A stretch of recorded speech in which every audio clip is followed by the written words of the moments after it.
ፈንቅል ኤሪ ሚዲያ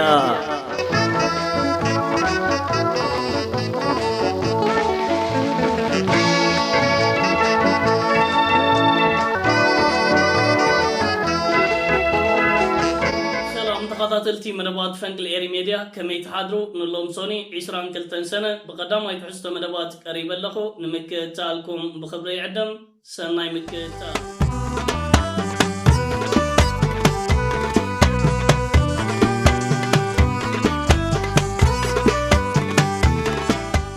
ተኸታተልቲ በቲ ቀዳማይ ንሪኦ ኣገዳስ ዛዕባ ምስ እንፍለም ፍሎይሎኽ ዶናልድ ትራምፕ ናብ ጉዳያት ኣፍሪካ ናብ ስርዓት ብልጽግና ትማላማሲው ኣገዳስ መልእኽትን መጠንቀቕታን ይሕሊፍ ይርከብ ኣሎ እዚ ሕሊፎ ዝርከብ ዘሎ ከምዚ ዓይነት መልእኽታት ድሕሪ ትማሊ ኣብ ካይሮ ግብፂ ዝተኻየደ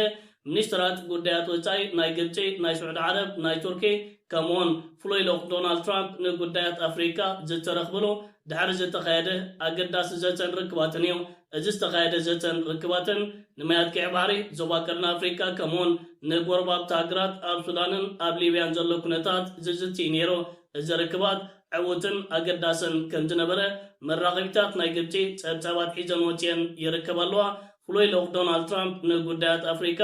ድሕሪ ኣኼባታትን ርክባትን ምዝዛሚዩ ኣሜሪካ ኣብ ማያድቅዕ ባሕርን ዞባ ቀርኒ ኣፍሪካን ዝኾነ ይኹን ኩናትን ዕግርግርን ክትርኢ ከም ዘይትደሊ መልእኽታት ይሕሊፉ ዝርከብ ዘሎ እዚ ኻብ ቀጥታ ናብ ስርዓት ብልጽግና ዝዓለመ እዩ ዓቢዱን ተጸሊሉን ዝርከብ ዘሎ ስርዓት ብልጽግና ነቲ ናይ ቀትሪ ሕልሚ ባሕርን ኣፍ ደገ ባሕርን ንምግሃድ ናብ ኤርትራ ጅቡቲ ከምኡውን ናብ ሶማል ፈተነታት ምክያድ ክሳብ ሕጂ ኣዕርፍን ኣሎ እዘን ኣብ ካይሮ ግብፂ ዝተራኸባን ዝተጋባን ሃገራትን ነቲ ስርዓት ብልጽግና ዘካይደ ዘሎ ሓደገኛ ምንቅስቓስ ደው ንምባል ኪዳን ንምምስራት ኣብ ዝሓለፈ እዋናት ከም ዝተሰማምዓ ኣብ ዜናታት ናባኹም ኣቢልናዮም ኣቕሪብናያ ነርና ኣብ ማያድቅዕ ባሕሪ ዝፍጠር ዘሎ ከምዚ ዓይነት ኪዳን ንከም ብልጽግናን ኢማራትን እስራኤልን ነቲ ናቶም ተልኾታትን ሓደገኛ መንገድን ኣብ ምግታእ ልዑል ግደን ተራን ክህልዎ እዩ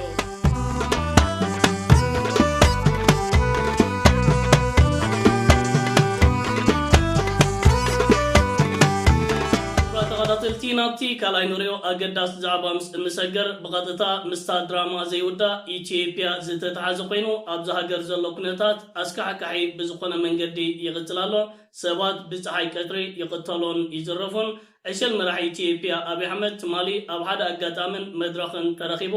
ኣብ ኢትዮጵያ ናይ በጻሕቲ ሃገር ቴሌፎን ተሰሪቐን ኣብ ውሽጢ ውሕዳት ሰዓታት ክርከባ ወይ ከዓ ክምለሳ ክኢለን ፖሊስን ኣካላት ፀጥታን ኣዲስ ኣበባ ክሳብ ከምዚ ዓይነት ዓበይቲ ስራዓት እዮም ዘሰላስሉ ዘለዉ ክብል ሕፍር ከይበለ ክዛረብ ተሰሚዑ ይርከብ ኣሎ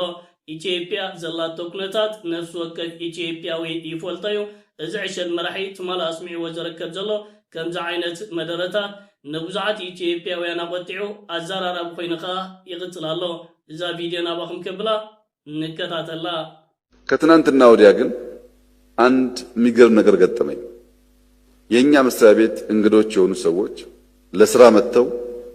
ለመጀመሪያ ጊዜ ኢትዮጵያ የመጡ ናቸው ከውጭ ሀገር ቀን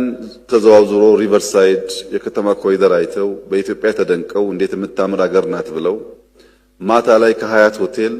ወጥተው ወክ ሲያደርጉ ሁለት ሶስት ሰዎች በጋራ ሄደው ሞባይላቸውን ይሰርቁባቸዋል ቀኑ ሙሉ ሲያደንቁ ሲያመሰግኑ ነበር የዋሉት ልጆቹ ማታ 4 ሰዓት ገደማ ሞባይል ተወሰደባቸው 4 ሰዓት ከ5 4 ሰዓት ከ10 ለአዲስ አበባ ፖሊስ ተደወለላቸው ብታምኑም ባታምኑም 9 ሰዓት ከ5 ሰዓት በኋላ 9 ሰዓት ላይ አንኳኩቶ የአዲስ አበባ ፖሊስ ሞባይላቸው መለሰላቸው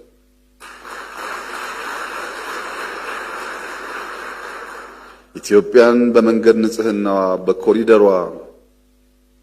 በተከለችው ዛፍ ነበር ስናደንቅ የዋልነው ይሄንን ተአምር ግን አልጠበቅንም እንኳን በነፃ አንኳኩቶ በራችን የሚያመጣ ፖሊስ ገንዘብ ተደራድረን ከፍለን እንኳን መልሰን ስልካችን እናገኛለን ብለን አልገመትንም ብለው ደስተኝነታቸውን ሲገልጹልኝ የኔ እንግዶች ናቸው እንኳንም ያኔ ሲሲቲቪ ያጨቃጨቀን እንኳንም ያኔ ለምነን ተለቅተን ሰራ ነው ለሌሎች አይደለም ለኔ መልሶ ከፈለኝ ነገር ይዮ ማለት ይያየው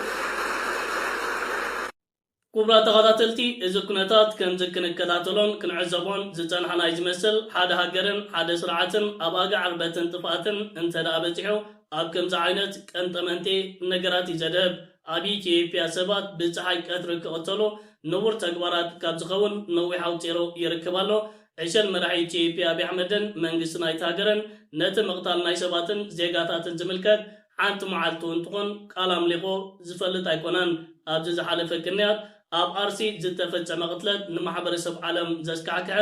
ዕሸል መራሒ ኢትዮጵያ ነዚ ጉዳይ ዝምልከት ሓንቲ ቃልምን ኣምሊኹ ዝፈልጥ ኣይኮነን ክልተ ቴሌፎን ተረኺቦም ብምባል ኣብ መራኸቢታት መፅኡ ክምደብ ንዝጠፉ ዘለው ዜጋታት ናይቲ ሃገር ግን ብዛዕባኦም ተገዳስነት ዝበሃል የብሎን ምክንያቱ እዚ ዕሸል መራሒ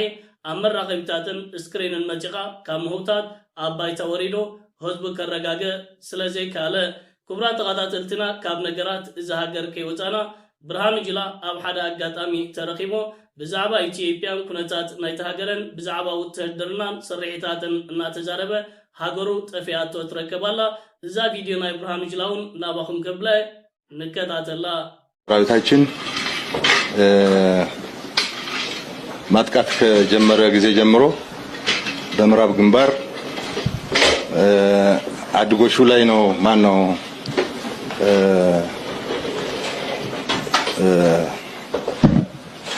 ማነው አንተ የመጀመሪያው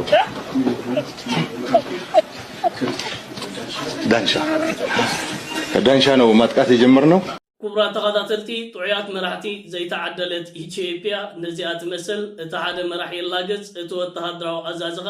እቲ ሃገር ኣብያላ እቲ ሃገር እንታይ ትመስል ክፈልጣ ይካለን ናይ ኢትዮጵያ ነገር ብከምዚ ዓይነት ሓደገኛ ኩነታት እናቐፀለ ይርከብ ስርዓት ብልፅግና ትማሊ ከም ዝተዓወተ ኣብ ምርጫ ናይቲ ሃገር እውን ዜናታት ዘርጊሑ ይርከብ ኣሎ ከም በዓል ሮይተርስን አልጀዚራን ዝኣመሰሉ ዓበይቲ መራኸቢታት ዓለም ኣቃጫጭ ዝመልኦ ዜናታት ብምዝርጋሕ ነቲ ስርዓት ብልፅግና ኣብ ምርጫ ተዓዊተ እየ ዝበሎ ዜናታት ፀብፂቦምሉ ይርከብለው ብልፅግና በዚ ከም በዓል ሮይተርስን አልጀዚራን ሰሪሖሞ ዝርከብ ዘሎ ኣቃጫጭ ዜናታት ብስጭቱ ክሓባ ኣይካለን ነቲ ኣብቲ ሃገር ዝተኻየደ ምርጫ ንምብቓስ ወፍርታት ይካየዳሎ ክብል ብታይ ኣጥቀስላሰ ቢሎ መልእኽታቱ ይሕሊፍሎ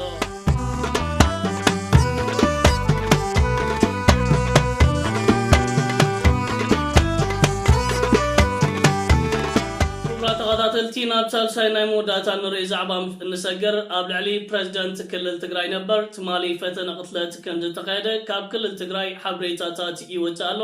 ኣብ ልዕሊ ፀጋይ በርሂ እዚ ፈተነታት ተኻይዶ እዚ ተኻይዱ ዝርከብ ዘሎ ከምዚ ዓይነት ፈተነታት ብፀሓይ ቀትሪ ዝተፈፀመ ከም ዝኾነ ኣብ ውሽጢ ክልል ትግራይን ከተማ መቐለን ዘሎ ፀጥታዊ ኩነታት ኣብ ሓደገኛ መንገዲ ከም ዝወደቐ ድሕሪዚ ንፀጋይ በርሂ ዘጋጠሞ ከምዚ ዓይነት ኩነታት ተጋሩ ስክፍታታቶም እናገለጹ ይርከብለው ድሕሪ ኩናት ኣብ ዘሎ እዋናት ኣብ ክልል ትግራይ ዘሎ ፀጥታዊ ኩነታት ኣዝዩ ኣሰካፊዮ ሰባት ክቕተሉን ክዝመቱን ኣብዛ ክልል ንቡር ተግባራት ኮይኑ ዝርከብ ዘሎ ኣካላት ፀጥታን ፖሊስን ትግራይ ነዚ ኩነታት ኣብ ትሕቲ ቁፅጥር ንምእታው ፈተነታት የካይዱ እኮ እንተሃለው ክሳብ ሕጂ ግን ዝጥቀስ ውፅኢት ኣብታ ክልል ክመፅእ ኣይካለን ንከምዚ ዓይነት ፕሬዚደንት ነበር ብፀሓይ ቀትሪ ኣብ ልዕሊኡ ፈተነ ቅትለትን ካልእ ነገራትን ምክያድ ማለት ኣብታ ክልል ዘሎ ፀጥታዊ ኩነታት ኣብ ዝተሓተ ደረጃታት ከም ዝወደቐ ዘርኢ ዓበይቲ ምልክታት እዩ ብወገን ሕወሓት ከምኡውን መንግስቲ ትግራይ ነዚ ኣብ ልዕሊ ዝተኻየደ ከምዚ ዓይነት ፈተነታት ዝምልከት ክሳብ ሕጂ ዝተዋህበ ዝርዝራዊ ሓበሬታ የለን ኣብ ክልል ትግራይ ዘለው ኣክቲቪስትን ነጠፍቲ ማሕበራዊ መራኸቢታትን ግን ነዚ ጉዳይ ዓበይቲ ርእስታት ምሃብ ዜናን ፀብፃባትን እናሰርሑሉ ይርከብለው ክቡራት ተኸታተልቲ ፈንቅል ኤሪ ሜድያ ንሎማ ኣዳለዩ ዝነበርኩ ቀዳማይ ትሕዝቶ መደባት እዚ ክትከታተልዎ ፀናሕኩም እዩ ዝመስል ነይሩ ኣብ ናይ ምሸት ብካልእ መደባት ክሳብ እንራኸብ ሰላም ወሰናይ ኣብ ዘለኹሞ ብሩኽ መዓልቲ ደቅረ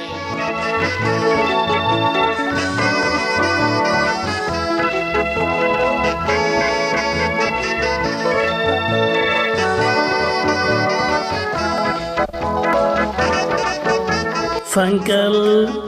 ኤሪ ሜድያ